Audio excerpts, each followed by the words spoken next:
Welcome to Feasting on Agriculture. I'm Kristen Oaks-White, and today we're in St. Francisville, Louisiana at the Myrtles plantation. We're going to visit restaurant 1796, where farm to table meets high-end cuisine. Feasting on Agriculture is brought to you by the Louisiana Crawfish Promotion and Research Board, Louisiana Crawfish, ask before you eat, and by the Louisiana Beef Industry Council, beef, it's what's for dinner, and by the Louisiana Rice Promotion Board, think rice. Hello, hello. I'm so excited to be here. Kristen. Hi, Chef Daniel. Pleasure to meet you. Nice to meet you. I'm Kristen. Maggie. Nice to meet you. I'm Executive Chef Daniel Dreyer. I've been at the Myrtles at restaurant 1796. As like I said, I'm the last original hire, the OG. 1796, we're coming up on our 6th year of being open. We are a wood fire restaurant where we have a 10-foot hearth, which is directly behind us. Yeah. We try to have everything kind of touch the hearth. It's a high-end restaurant, but with farm to table, you know? It's so fun to have all these things, like these items to play with. It just kind of helps really with the creativity, you know, to have the different mushrooms that Maggie used. I have used her mushrooms in so many different dishes, and I mean, it's pretty much, we're getting 15 to 20 pounds every single week. Nice. Yeah. Nice. I brought some oysters. I brought the grays, the pinks, and the golds. And those are really great mushrooms. Those are actually the ones that Chef Daniel uses.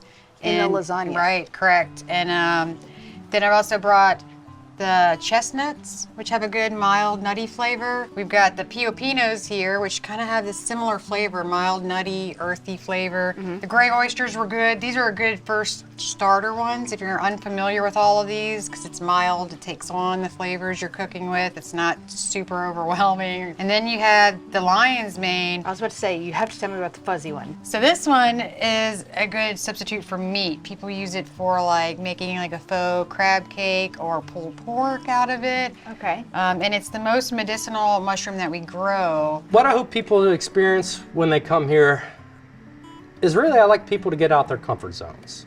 So I like to make the menu where it's things that you understand. People will come in and I was like, you know, look, if you want to try something safe, we have safe options.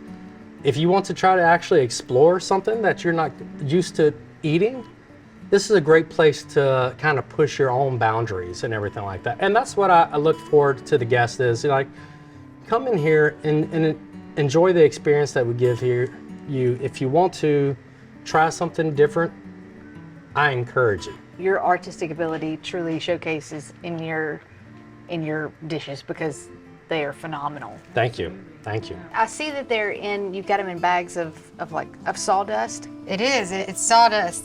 So it would look just like sawdust whenever we first make them. And then all the white stuff you see is the actual, it's called mycelium, and that's the actual fungus. The mushroom is actually just the fruit of it. Okay. So think of it as a plant. So like the mycelium here is kind of like the stem. The mushrooms are the flowers, you know? How many mushrooms do y'all grow, sell in a year? 1,200 pounds just from our 33 by whatever foot grow room, you know? It's a lot of fungus. It's a lot of fungus. A lot of fungus. A lot of fungus. The fungus is among us.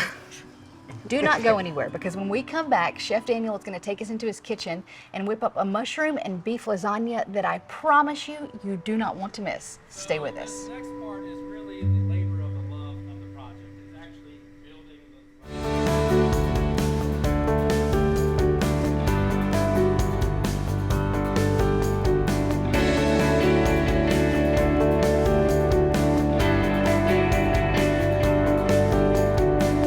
So we're back in the kitchen with Daniel. This is one of your special recipes that you told me about, and I can't wait to try it. Yeah. Beef? So beef, yes, short rib, one of my favorite things. So I have always loved short ribs since I was cooking in St. Louis. It's something that is always on the menu in some different form of way. And right now with our fall menu, this is how it currently is. It's our short rib lasagna. It's one of our customers' favorites. It's something they come back and be like, is it on the menu? I'm like, no, I like to bring it back for the fall. So we're gonna start by dumping our meat. We're gonna really let that fat kind of break down in there before we kind of add that mushrooms. As you can see, just kind of building up all them little caramel bits on the bottom of that pan. What I do in between the layers of everything is a little bit of whipped ricotta. So I pretty much add salt, pepper, garlic powder, and then we're gonna have some little dried parsley. So and then we're just gonna kind of mix all that together, and this is gonna be kind of the filling that goes in between the layers of lasagna, you know? So it's like kind of a little herb ricotta that I do with the lemon zest that kind of really goes well with the short rib and the mushrooms as well. So you can see we generated a good bit of fat into the short rib mixture itself. It's starting to break down. So we're gonna go ahead and add the mushrooms. The meat and the mushrooms blend in really well. We're gonna add in just our little house marinara that we have. So it's just kind of a basic tomato basil marinara that we make here. And so we're gonna let that kind of cook into everything. Yeah, so that's our mix right there. And so the next step is I'm gonna show you how we build it. So we're gonna start off with some of that house marinara, and pretty much we're just gonna cover the bottom of the pan with it. We're gonna take the lasagna sheet down, spread our herb ricotta, then we're gonna add the meat mixture. You don't use bell peppers or onions or anything in there? I do not. Okay. You know, like I said, the short rib is braised with a whole bunch of aromatics, so Yeah. it has a lot of that flavor in there. So from there, then what we're gonna do, Parmesan over that. All right, you think you're ready to give this a shot? We'll start with the herb ricotta. Think so. Whoop. Already messed up. Hey, look, that's part of it. Having fun in cooking is, for me, the biggest reason why I've done it for so many years. I truly enjoy creating something new and just having the experience that comes with it and the stories that goes with cooking as well. And then the last part we're going to finish off with is the rest of the sauce. This is provolone. The next thing we're going to do is we're going to throw this bad boy in the oven. Okay. So we're going to put in the oven, about a 350 oven, for about 40 minutes to make sure it's all hot and toasty and bubbly. So, and that's Okay. the good thing about having the meat already kind of hot and building it fresh like that.